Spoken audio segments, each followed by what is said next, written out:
Senovės laikais Ragainės pilyje gyvenęs Nemunas. Jis turėjo 3 sūnus – Tilžaitį, Vilmantą ir Rambyną. Pailgėjus sūnums tėvas išdalijo žemę.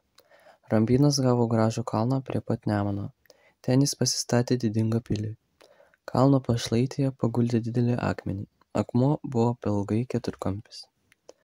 Saulė apšviesdavo jo paviršių nuo pat ryto ligi vėlyvo vakaro. Ant akmens matėsi įspaustas didelis kardo pavidalas. Buvo matoma delno nuospaudų ir visokių gyvulių pėdų. Kol akmuo gulėjo, šitas kraštas nebijojo jokių priešų.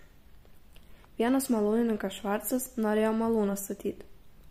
Jam buvo reikalinga girna. Jis įsižiūrėjo į tą šventą akmenį ir nutarė iškalti šio porą girnų.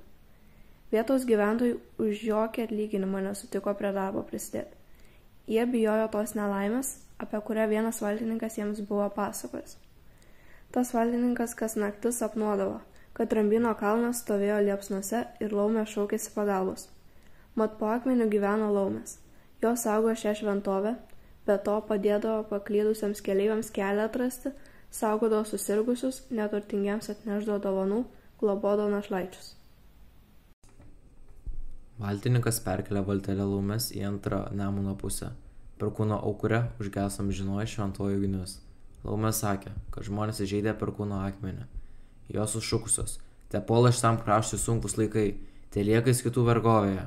Bet malūnininkas nekreipė jokio dėmesio į vietos gyventojų perspėjimus. Jis pakvietė darbininkus iš tolimų kraštų, bet pirmam darbininkui, kirtusiam į akmenį, akmens skeveldra patakė į akį. Jis apako. Antrasis darbininkas sunkiai susirgo ir greit mirė, bet visgi malūnininkui pasisekė akmenį išimti, bet ir jis buvo nelaimių lankytas. Pradėjo girtauti ir pagaliau visai pavargo. Tada jis gavo darbo viename Tilžės malūne. Tenai girno sukusi iš aukuro akmens.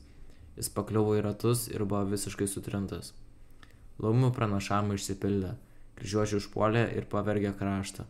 Ta vergovė tęsėsi apie 700 metų. Užimtojo krašto gyventojai turėjo priimti krikščionybę.